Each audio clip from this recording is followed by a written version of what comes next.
Trump's special military operation in Iran. What could possibly go wrong, eh?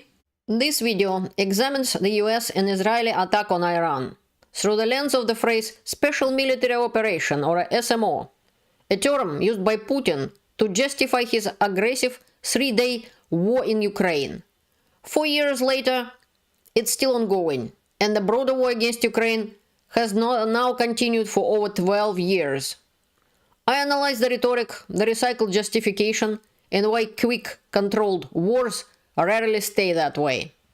This video, based on my article in Quora, and consists of two parts. Part 1, what happened, and part 2, my perspective, which is an opinion.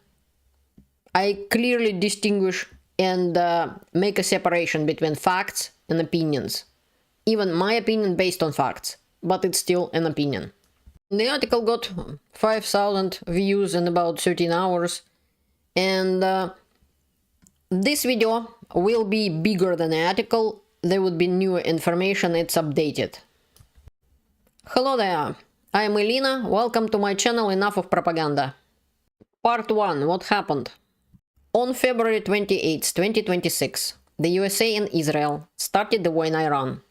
The country's leadership, a regime of religious fanatics, murders its people by the thousands, but so far neither Israel nor the United States has provided proof that it has the ability to produce a nuclear weapon and an ICBM to deliver it to the United States, or any evidence that Iran was planning to attack the United States. A justification that sounds exactly like Russian propaganda claims about Ukraine, made after the fact. We had to attack or they would attack us. Yeah, right. After Trump's attacks on Venezuela, it was obvious for everyone who studied history that he wouldn't stop at this operation. Sure enough, without bothering to ask American people in Congress, Trump dragged his country into a war. Only afterwards did he finally, after a delay, speak on his own media named after the most lying Soviet newspaper and notify Americans that they are at war, and some of them may die. The United States military began major combat operations in Iran.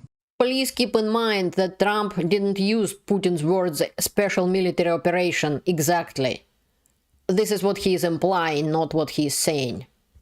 The Iranian regime seeks to kill. The lives of courageous American heroes may be lost, and we may have casualties. That often happens in war.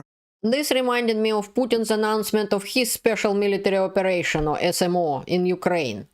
Except Trump at least said that people will die in the war. Putin didn't say that. But exactly like Putin could not come up with clear goals for his SMO, and they kept changing all the time, Trump still can't explain to the American people what the goals of his SMO are. So far, every excuse of his has been proven by his own government and US intelligence reports to be completely made up. In her video, Bell explained it very well. For these unknown goals, 3 US service members were killed and 5 others have been seriously wounded on the first day of the operation. US Central Command confirmed it in a statement. Several others sustained minor shrapnel injuries and concussions. The number of Americans killed in the first 3 days of the war rose to 6. This is the most recent information. How many people have been killed in the US-Israel war? And from Iran, 787 people, including 165 schoolgirls and staff killed in missile strike on primary school. Which, this one, I am not sure how much this is confirmed. Israel, 10 civilians killed, Lebanon, 50, and so on. United States military, still 6. This is Russia's losses in Ukraine as of March 3rd, 2026. Trump's buddy, Russian bloody dictator and war criminal Putin, as you can see, lost over 1,268,000 troops, Russian people, dead, wounded and missing, in his so-called 3-day SMO in Ukraine, which has lasted over 4 years now, as you can see. Not like this is a competition or anything. If you liked my video, please like, subscribe, share my channel. Let's make truth available for everyone. The latest update from March 3rd, 2026. The army of Israel keeps striking Beirut and Tehran. The United States stated that it has struck 1,200 targets in Iran over the past 48 hours. Tourists are also trying to leave the region. Israel has launched a ground operation in Lebanon. At the same time, the authorities claim that it's not an offensive. At least 30,000 Lebanese have already left their homes. People are running from Iran as well. Situation in the Middle East. The United States Embassy in Riyadh was attacked by 2 Iranian drones. Ukrainian President Vladimir Zelensky is ready to send his specialists in intercepting Iranian drones to the conflict zone. In exchange, he's asking leaders of the region to persuade Putin to secure a 1-month ceasefire in Ukraine. It is interesting to remember that in 2025, Trump claimed that all nuclear facilities were obliterated and Iran would not be able to develop nuclear weapons. At the time, experts doubted his claims and warned that without troops on the ground, it would be impossible to confirm the results of the bombing. Let's look at the results. So far, Iran Supreme Leader Ayatollah Ali Khamenei had been killed. That was confirmed several times, including from Iranian state TV. So one of the biggest and most evil-willed criminals is dead, as well as several his successors and several senior figures. An intelligence source and a military source told the BBC, US partner CBS, that around 40 Iranian officials were also killed in the strikes. And this article, for example, telling about some of them. But since Iran is not a monarchy or democracy or anything like that, they keep changing those ayatollahs, and his son right now was elected new supreme leader. Basically, it's a target on his back right now. In this video, Professor Gerdes is talking about that new ayatollah, Mujtaba Khamenei, the son of Ayatollah Khamenei. Meanwhile, Putin, who swore unbreakable friendship with Khamenei, did nothing. Russia offered only sympathy calls and verbal condemnation. Earlier, Putin abandoned the dictators of Syria and Venezuela. Now he threw his Iranian buddy under the bus. Stupidity has been punished again. But Putin's shills didn't learn from it. They keep believing that agreements with Putin mean something, that they can make a deal with the Russian little Tsar. Despite the joy of some groups that the bloody dictator Khamenei, who murdered thousands of Iranian people, is dead, people who are actually experts on Iran don't share the view that the new Iranian regime will be much better. So far, Khamenei is dead, but Iran strikes continue. As you saw earlier, Trump said in his speech that the US-Israel attacks on Iran were major combat operations, and even used the word war. According to Article 1 of the US Constitution, Congress reserved the power to officially declare war. But it has not done so, since Trump didn't bother to ask for it. This is why Democrats mostly denounced the attacks.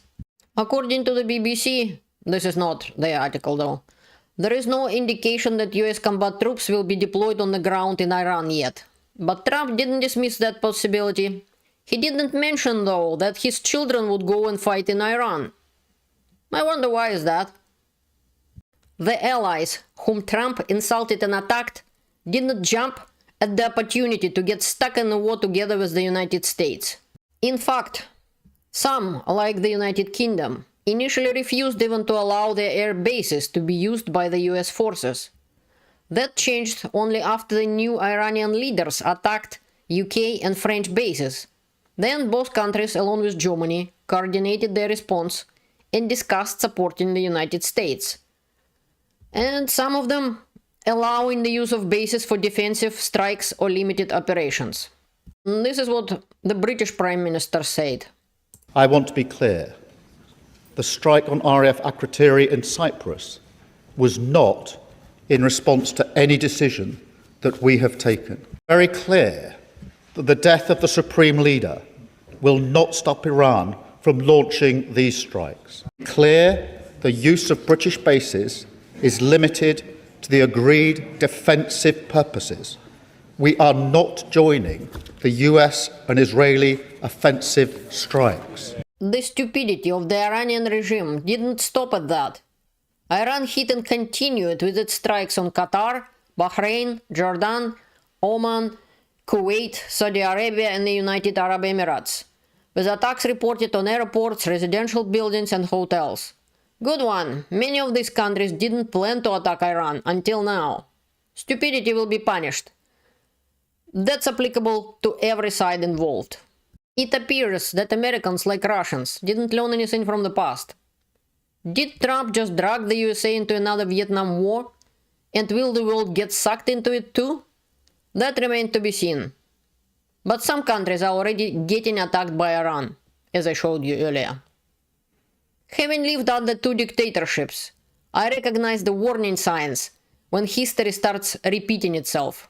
Part 2, my perspective. While I will be talking about this, I'll show you some footage of Ukraine. This is Konstantinivka. This was a city about 70,000 people, kind of like Bakhmut, where people peacefully lived until Russia came. I have lived under two dictatorships, the USSR and Russia.